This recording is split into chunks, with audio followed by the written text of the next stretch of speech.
Hello and welcome to the SQL Server tutorial with me, James from Metadata Software, and we're going to be looking at using Transact-SQL, T-SQL, to accurately display our SQL Server version and why we would do that against some of the GUI versions.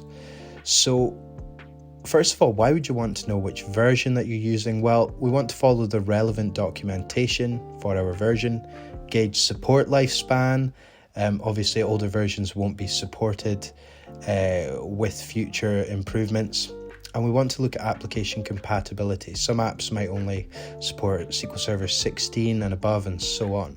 Manage patches, updates, improvements, and usually there's a gold standard. That may be SQL Server 16, where it's an old enough version that it's well documented, and there's not a whole lot of patches or updates flowing through.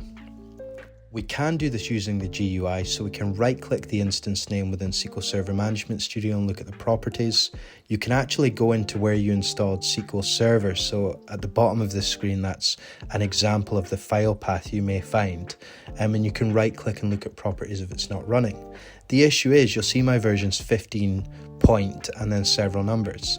And on the right hand side of the screen, this is an excerpt from Google. You would have to go in Google or look at a website to see what that actual RTM build number corresponds to. So 15 would correspond to SQL Server 2019 and so on. So we don't necessarily want to have to do that.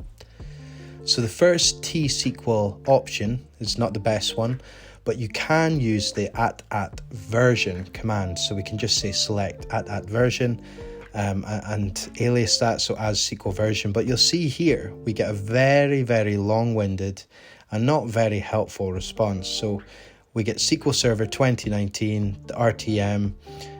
Further on down, you'll get that build number we spoke about, the 15, and then the corresponding figures afterwards. So we can gauge it's 2019, but it's not in the most helpful manner.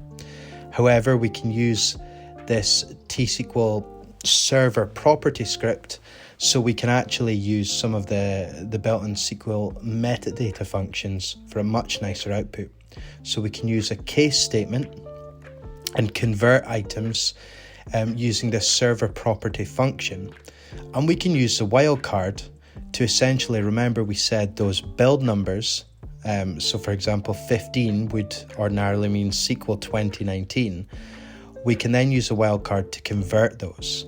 And then we can use some of the other metadata functions such as server property, product level to look at the ready to manufacture.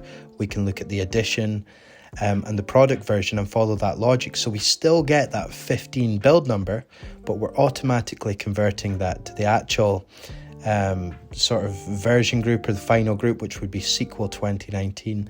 And you can get a lot more information this way. Also, feel free to go and check out some of these other server property metadata functions, and you can actually power this up even more.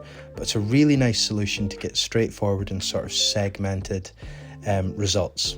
As usual, if you like this content, please feel free to like, comment, subscribe, and share. Thank you.